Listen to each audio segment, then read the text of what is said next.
Hello and welcome to another video.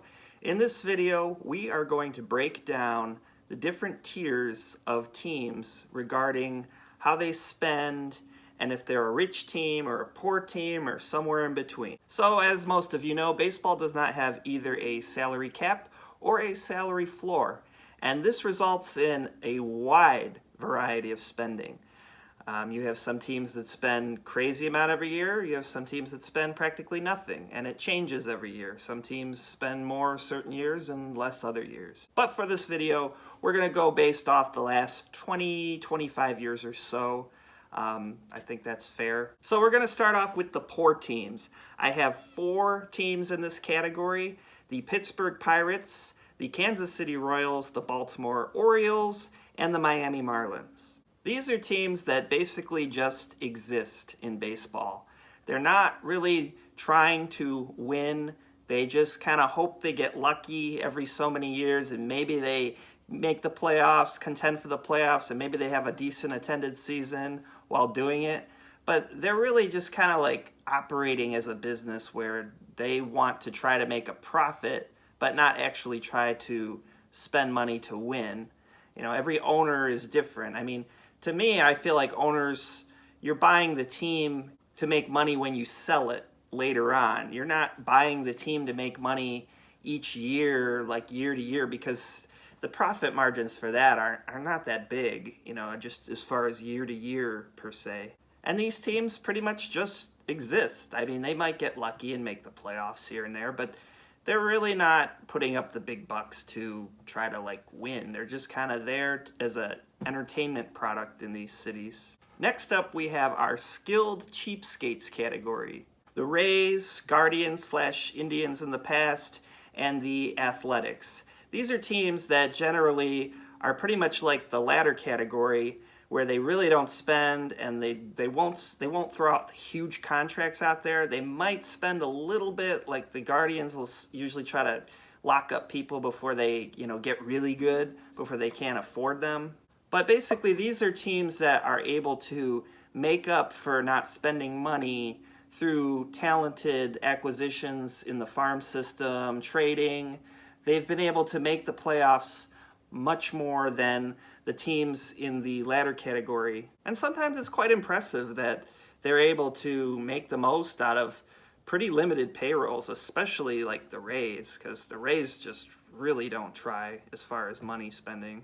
So in all, they're cheap teams, but they extract a lot of value with their talent acquisition. Now the next category I have is the spend sometimes teams.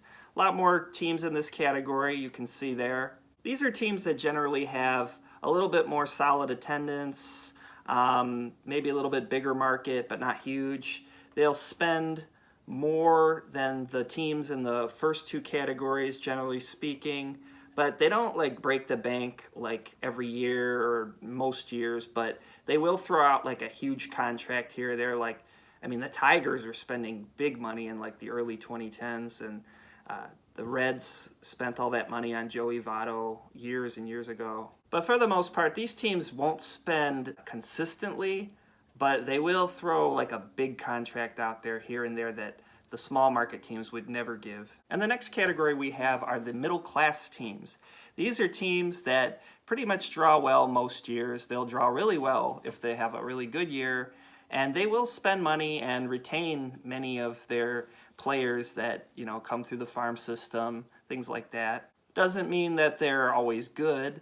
Many of them are fairly inconsistent. But generally speaking, they have a little bit of extra cash, whether it's because of higher ratings or higher attendance. They're not going to be great all the time, but they do like put up the money instead of just like cutting costs all the time. And the next category we have on this list are the wealthy teams. Now these are teams that are in fairly sizable markets, at least sizable baseball markets. Good attendance every year, usually probably good TV ratings. And because they make revenue at the gate and through a lot of other factors more than the lower teams, they spend money. I mean, they won't, spend like Yankees money or whatever, but they will spend money, and they do end up being fairly consistent in the win column many years. and thus is why several of these teams have won World Series. Which leads us to our final category, the rich teams.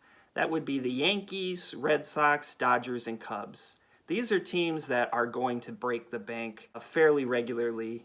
If they're not good for a season or two, they will just decide to break the bank and go out there and get every kind of free agent that they can get. And they don't care if they have to spend huge money or pay luxury tax. They will try to be good if they, because they believe in keeping the appearances up.